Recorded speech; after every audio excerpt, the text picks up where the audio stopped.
Yo, what's up, everybody? What's up, everybody? Happy Welcome Friday. back. Welcome to another. Operation Hustle. This is episode 19. I cannot believe we're up to 19 episodes. And today we're going to talk about 19 depression. weeks. Yes, 19 weeks. Depression, anxiety, and habits to get you out of it. So I don't know if Justin has a quote like he always does. It's going to be a big Debbie Downer, guys. You know, we're going to teach you how to get depressed and get anxious all at the same time. I got a quote because Justin normally I don't have a quote today, Okay, guys. cool. I got one. So the quote is, don't let, and I literally just found this right before we came on. Don't let your struggle become your identity. I like it. Anybody, does this resonate with anybody here? To a degree, yeah, it makes sense. I feel like we all have like experience points in our life. I think everyone pretty much finds a point in their life where they conflate what's happening to them with who they are. And what's his name? Les Brown, I believe, has a really excellent story about that. About how when he was a child, they always called him the dumb twin. They said he's DT, he's the dumb twin. Was he a twin? Yeah, he was. Man, I wonder if my twin brothers feel like this. Yeah. And that's crazy. Now they're smart. Probably they're not. Both smart. Yeah. And exactly. Les Brown is very smart. They're literally one person. Yeah, he was. I'm not even sure they're two separate twins. One of the goats, like of like motivational speaking. So Yeah. if you guys ever want to check out a cool motivational speaker, he's really good. He's one of my favorites. Eric Thomas, Ed Milet. There's a lot of guys. I like to just throw out names that we listen to throughout the week. If we really dive into what that quote means, like I've talked about on here several times about how I'm sober. But, with me being sober, I don't let the fact that I'm an alcoholic become my identity. I don't sit and dwell in that and, dwell on the self-pity of all the things that I did while I was an alcoholic, or like, I can't believe I wasted all that time, and it wasn't productive during those years. Like, that's not a part of my identity of who I am now. So, I mean, and all of us, I think, can relate to that in the sense of okay, I was depressed. And so I didn't get off the couch for months, or I didn't take care of myself, or I didn't, focus on getting in that promotion, but that's not who you are now. So that's what I resonate with it when I hear that. Don't let your struggle become your identity. Mm-hmm. Yeah, I think that's good. I think we all struggle.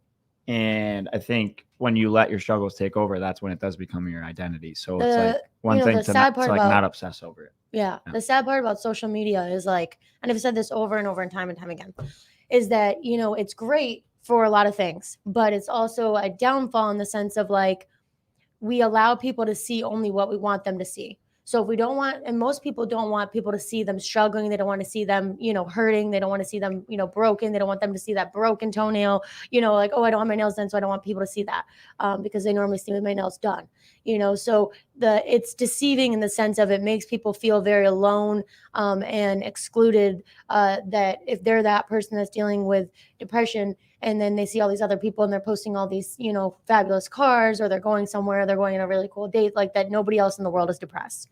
And that's not true. I mean, we all hide behind our own struggles privately. And I've talked about this before, is I guarantee you that you're not the only one. But unfortunately, we wear this trench coat, and inside the trench coat is our baggage, is our struggles, is our mental health. And we don't open that trench coat up for anybody, So, but we're all going through it, believe it or not. Trying to flash the crowd it's just here, a visualization. I don't know it's just a visualization. But we're all going through it, and we go through ups and downs, and that's just how life is. Life's not going to be perfect all the time. And so I kind of want these two to kind of go over their personal experiences, maybe with something they've dealt with anxiety or depression wise, maybe in the past year, this week, in the past few months. Ollie, you want to go first? Oh, drinking his depression shake. This Chick-fil-A depression shake. There you go. He's depressing himself as we speak. About this is my depression gear, Chick-fil-A shake, and then my comfy hoodie, which I can wallow in Cheeto dust and play video games in. Wow. Incredible. Sexy. That's a really sexy message. It sounds like depression. I thought everyone needed to hear about that. That's why he wore it. Exactly. All the ladies. There you go. Cheeto dust. Video games. Yeah, dude. He's but- single still. He's on the prowl. I want Yeah. He's gonna wear Cheeto dust on his sweatshirt to your date. This is why. Yeah. I'm gonna have it engraved in my wedding ring one day. Okay. Wow, So that bachelor's experience would that be people can epic. relate to. Devotion. But yeah, so recently, I have weird markers, and I have the opportunity to train a really good psychologist or therapist who works in the prison system. And he's got some really, really great insight. I love talking to the guy. And I was talking to him about it recently. I was like, do you feel like depression plays a vital role in your life? Because I've always felt like whenever I experience these ups and downs, and I don't really call it depression until it's a down that's lasted like more than a month. So if it's like anywhere between a month to 6 months, sometimes like I don't think I've ever had a depression that lasted a full year, but I've had depressions that have lasted like 6 months before. That's when I start to call it that.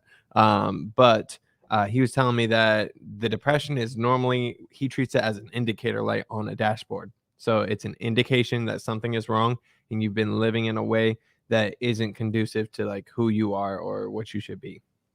And so basically, that really provided me some perspective into looking at how I've dealt with depression in the past, because when I get depressed, I really do go into self-destructive tendencies, which I don't know, I guess it's just my way of like trying to bring about the change that I know I need. Is I'm like saying subconsciously, like sometimes I don't even realize it. I'm just subconsciously telling myself like, out with the old, in with the new, like whatever you need to do in order to change your circumstance, because this is just not tenable. That's what's gonna happen. So it's almost like there's an internal conductor that I'm not always aware of, like my subconscious, that drives me down that path. I've learned to recognize those traits though specifically.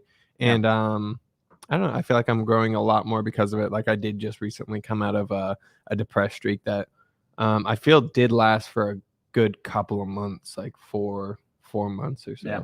And we're glad you're out of it, buddy. Yeah, I think it's on and off too. I mean, You're personally, not always gonna be happy. Yeah, you're not always going to be happy. That's for damn sure. Every day, I think you're going to have a daily depression most of the time. You get caught in traffic. You make a bad joke that sucks, or, something happens. Depression comes and goes. And I think you can work on it, but I think you need to work on yourself more than anything. And you'll be able to work out of that depression by working on yourself. And I mean, I've been depressed before. I'm sure all of you have as well. So it's not an easy thing to work through, but it is workable. And there are some cool tips and tricks to help you get out of that. And I was actually listening to a podcast earlier, Jim Quick. He sent me a video this week, kind of delve back into like his podcast and his YouTube channel. And he has a lot on depression and anxiety. We're not going into that yet. I want you to go into an experience where you specifically felt depressed, kind of like what he did. Yeah, Justin, tell us about it. I mean, you don't have to go into details, but have you had a depression that's lasted more than a day? Yeah, I think when I was younger, when I had to like make the move back and forth from like Florida, from Buffalo to Florida, when I had to move, like when I was basically going into high school, had to leave my football team that I was really good on. They ended up winning like a state championship. I couldn't be a part of that. Yeah. So it was a shitty time for me, but I also learned a lot by moving. And I was definitely down for a while, but I was also young and it was high school. So you're going to have a lot of other factors in there. But what kind of helped me get out of that is actually that's when I rediscovered like working out again. The funny thing I'm thinking about with high school and being depressed, because, I had a situation in which I was depressed in high school too. And I think that I experienced depression at a young age because I was ripped away from my parents. So there was a lot of things that were like, emotion wise, I wasn't always even aware of, but like we have so many different friends in high school, so many different distractions. I think that we're not even really aware it's depression as much as you are as an adult, because you start getting into adulthood. And I don't know if you guys feel this way, but like you're not hanging out with friends as much. You're not going to high school, going to classes, so friends don't see you down and ask, hey, what's up? You don't seem yourself. Like you do if you make friends with people at work and stuff, but it's just not as the same, you know, where your friends are going to be like, hey, like, let's go do something, or hey, sit with me at lunch, or they try to make you laugh and then you go and hang out with them after school. Now you have real responsibilities. So it's a little bit harder to get out of depression and be a little bit more aware of it as an adult. Like, you know, I can remember being very depressed after being taken away for the second time, and my grandmother dying while I was in a foster home. I was very close to my grandmother, and I couldn't go to her house and go through her things like I wanted to. And I felt very out of control. And I felt like I hated everything and everyone. I just felt like everything was ripped away from me for the second time. And I felt like very out of control in my life. And so I just felt very depressed. But, you know, again, I was young. I would think I was like 11 when all this happened. So it's just like I wasn't very aware of the fact that that was depression and how to deal with it, and how to voice that, and how to like separate those emotions. But I've gone through depressions as an adult too. And, you know, there's many different tactics that we can do to deal with this. So, you know, I'd say the most recent depression experience for me, without like just going through little depressions, you know, because that happens, right? Ups and lows. Daily depressions. Daily depressions, is after my mom and dad died. Like I wasn't expecting it to happen. And I mean, when you have parents that are drug addicts, you do in your head know that there's a time limit. You do, but there's like a part of you that's like, okay, but you know, you push it to the back of your head, you put it in that back filing cabinet, and you're like, but they have like another year. They have another year. So I wasn't expecting all this to happen, and it was really, really hard. And there was times like I love to pray, and it got to a point where I couldn't even pray anymore. I couldn't even utter the words Jesus, and I wasn't even sure I believed in God anymore. I was like, you know, like why would He put me through this? I've been through enough. I feel like I got through all His tests, and now this. And I finally felt like I was in a place in my life where I was like starting to see blessings and starting to feel like God was on my side. And then this, but then of course, you know, thank God I have Justin in my life, to help lead me in prayer and help me, you know, get back to praying at night, because for a while I couldn't even lead the prayer. Justin had to do it for a long time. I had to take over. But I knew at this point in time as an adult, I could associate the fact that I was depressed with the fact that I couldn't pray anymore, couldn't utter the words Jesus. I was no longer enjoying things I like to do. So, you know, if you're a person that's having a hard time like deciding, or I guess not deciding, figuring out if you are depressed or experiencing anxiety, if you are no longer enjoying the normal things that you like to do on a daily basis, I would say it's a pretty good indicator. Like Alejandro said, the dashboard's going off, ding, ding, ding, we need a check engine light here, that you're depressed. And like, I like to go out and I like to, you know, shop, or I like to go out and just walk around and, you know, see different things. And I didn't want to leave the house. Like I wanted to binge watch TV shows all the time. And that's how I knew like I no longer was enjoying the things that I like to do. So I think that not enjoying the things that you like to do, feeling very fatigued, you know, more than normal, wanting to nap all the time, low energy, you know, having a hard time just even like making conversation with people anymore, and no longer like taking care of yourself. Like if you were a type of person, now, if you're a tomboy, you don't really like to do all that stuff, that's one thing. But if you're a type of person that likes to take care of yourself and then you're no longer wanting to do those things, I would say, again, that's another indicator like, okay, something's wrong here. You're overly emotional, crying all the time, which was another thing that I was going through. Of course, normal, my parents just died, but, you know, I was crying all the time, and that's how I knew something was wrong. But I think, you know, we all talked about situations. Let's dive into some different things that we can use out of that toolbox, to help get us out of the depression. Who wants to go first? I mean, there's plenty of different tactics. You definitely went through more depression than me, so I'm not like the best person to speak on this, but I do listen to things like, well, like I said, that podcast the other day, and just watching you. I mean, that was a long depression. And, you know, she still struggles with it today. I mean, her parents are dead. It's pretty shitty. But she's doing a lot better. She's definitely has more faith.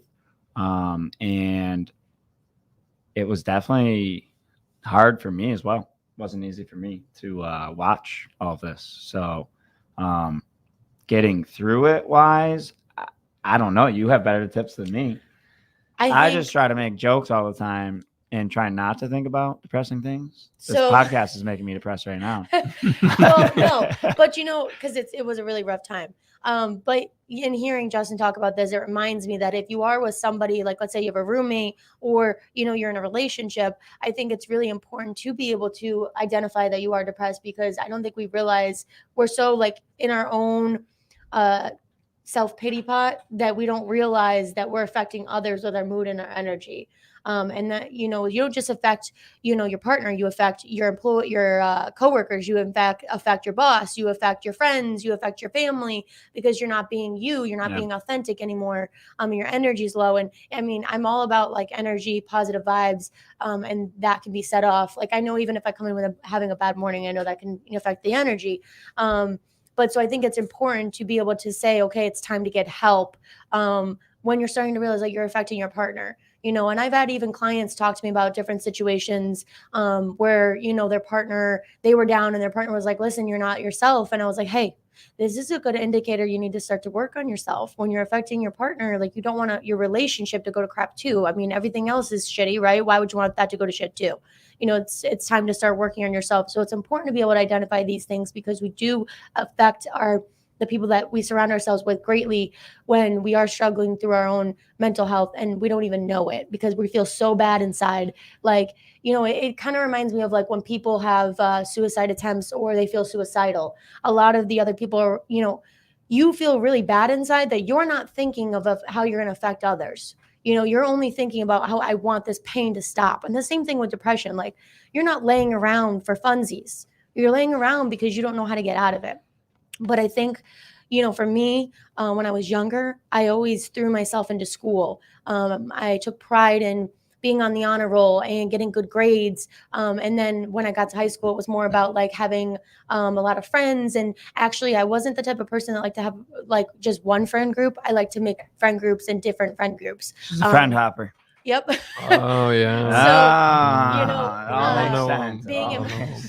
Being involved in sports, that always helped me. Being in cheerleading, having my cheer group friends, having games to go to, having responsibilities helped me with depression all the way up into adulthood. Same thing now. So how I dealt with the depression this time around with losing my parents was throwing myself into work.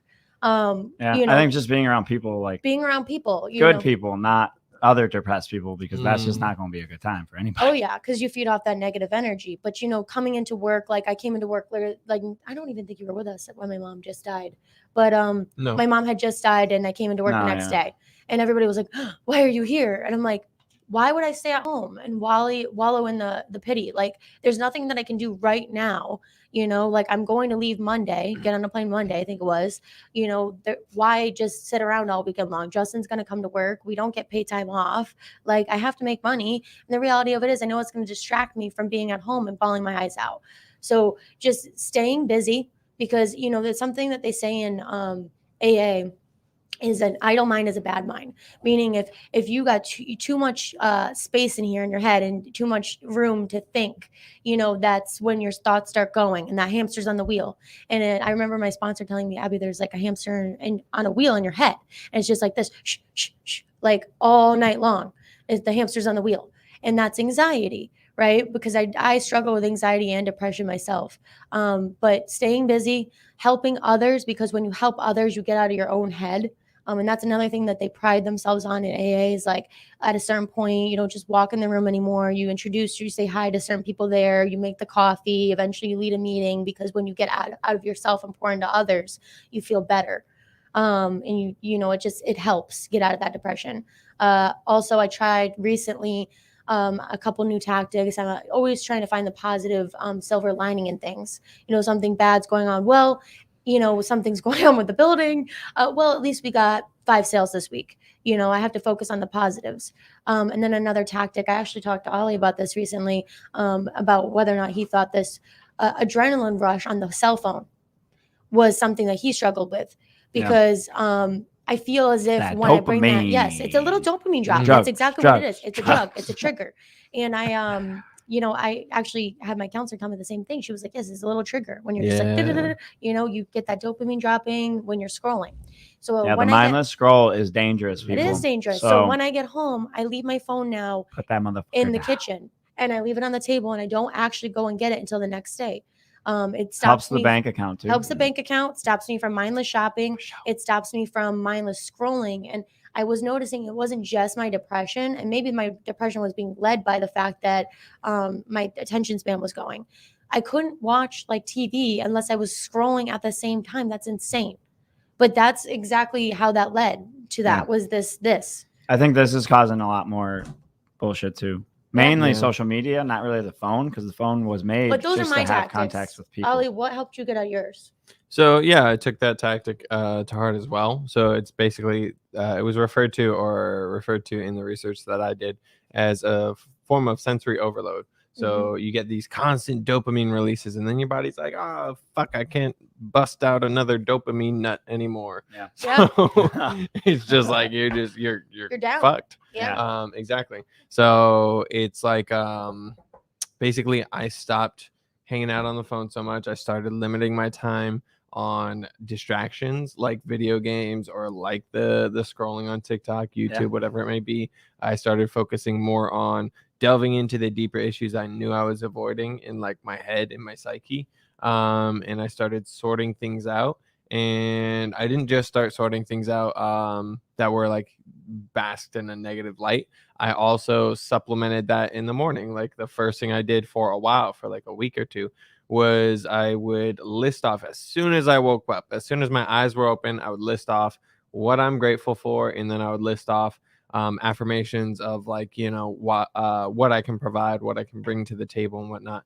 And slowly over time, it's like through listing those things that I could be grateful for and listing off what I could bring to the table, it's like I saw the light in how I could help other people, kind of exactly like how you said. The reason I got into this job in this field, specifically personal training, was because I wanted to help people, and my mom had inspired me to do so because like I saw her struggle, and I knew I had always been, you know, adept at like physical challenges, being physically fit, understanding the human body. It's always something I had an aptitude for, as far as like research wise, you know, not just physical health, but mental health, the coaching aspect, developing yourself. So it really inspired me to join this field. And so that's why, you know, through applying those tactics, I kind of recentered to what I was, you know, actually authentically in it for, and not just in like my career path, but also in like life. I recentered on what I want to be, who I want to be, who I actually am. You know, I just realized I had been inauthentic. I had been sacrificing who I was to become who I wanted to be, instead of changing like with my goals. I set my goals in front of me, and then I forced myself to fit into that box instead of actually, you know, developing myself to an authentic version that could accomplish those goals while maintaining my sense of self. So I love that. Yeah, I think those are all good tips. You know, it is a good tip because I just, with online clients, I realized that they need a little bit more than just accountability. That a lot of my clients in person and online, but mainly online, because, you know, they don't get to see me, where they get to have these talks and chat with me about things. Or if they're down, I notice. I'm like, hey, what's up? You seem down today. Is I started incorporating mindset coaching. And so, you know, I do things with my one online client because she needed it. And I do this, you know, I do it for any online client that needed it.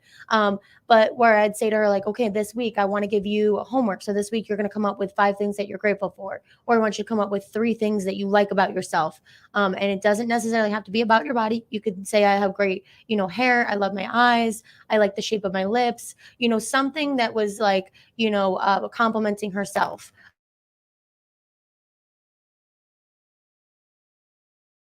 Before with Justin, and it was funny because I had talked about it a little bit on one previous episode, was that when Justin like came into my apartment, he saw these like post-it notes on the walls, and he's like, what is all this? And I'm like, I'm putting affirmations on my walls of post-it notes, so when I wake up, I'd see, you know, you are beautiful, you are strong, you are enough, you can overcome this. Because at one point in time, I like really hated the way I looked, and I had a lot of self-esteem issues. And so like even getting out of the shower, I just didn't even want to look at myself anymore. And so I had to like actually, you know, step by step help myself get out of this. So I would start taking showers in the dark, but leave the outside light in the hallway on. So that way I wouldn't start like obsessing, critiquing, and criticizing myself in the mirror. And then I would go straight out and I'd see, the affirmations on the wall. But there's so many different tactics, but I this works over and over for many people. Gratefulness, thankfulness, and then things that you like about yourself. Because when we're in depression, I think the first thing we start to do is start to, tear ourselves down and start picking ourselves apart. It's like that little devil's in the ear saying, you're ugly, you're not enough, you're a failure, you're this, you're that, you're an alcoholic, you're never going to be good enough, that type of stuff. And it gets to you because you start to believe it when you're down and you don't have enough dopamine to tell yourself, no, devil, not today. Self-talk is very important. Yeah, self-talk. Positive self-talk. Positive self-talk. Yeah. So that's Get rid of essentially that what we're negative talking about. self-talk. Gratefulness, thankfulness, positive self-talk, affirmations. Where she's talking about gratefulness, I have a couple of little notes on just gratitude and the benefits of having gratitude. The benefit. You see, I'm kind of hungry right now, if you couldn't tell. So these are like a couple quick facts about gratitude, being grateful. It makes you resilient to traumatic events. So it helps with like getting over some old tragic events. It helps you get to sleep faster.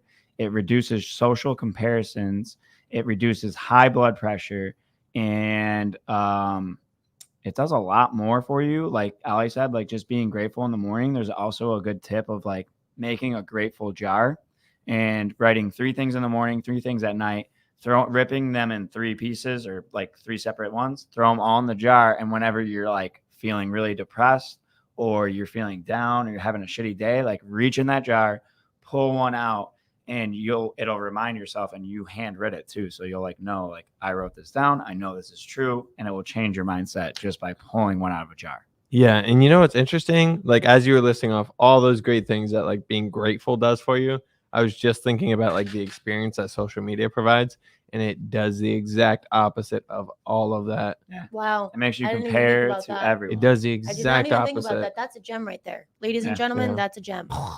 Social That's a media is the exact bomb. opposite of everything Justin just said. It does make you compare yourself to others. Mhm. It does bring you down. It doesn't make you grateful. It doesn't make you thankful. You start looking at that person's Mercedes. You start looking at that other person's business or this or that, and you start comparing yourself or their follower count. Like I can't, I was like at the hair salon the other day, and I'm not going to judge her for it because it's, she obviously looked up to me, but she was like, okay, followers. And it's just like, as soon as she said it, I was like, what? And I like laughed in my head because I'm like, that's how we associate people's levels, right, of success is by their amount of followers or their amount of likes. Like we find ego Right now in validation and likes, I guess, right? But I think that's the how you youngins do. occur. There's a song called Ego Death. That's how you occur ego death. And that's when your ego dies.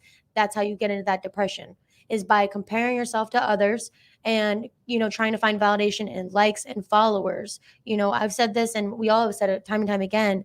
You can't get upset if you have 1 follower. You can't get upset if you have 1 view.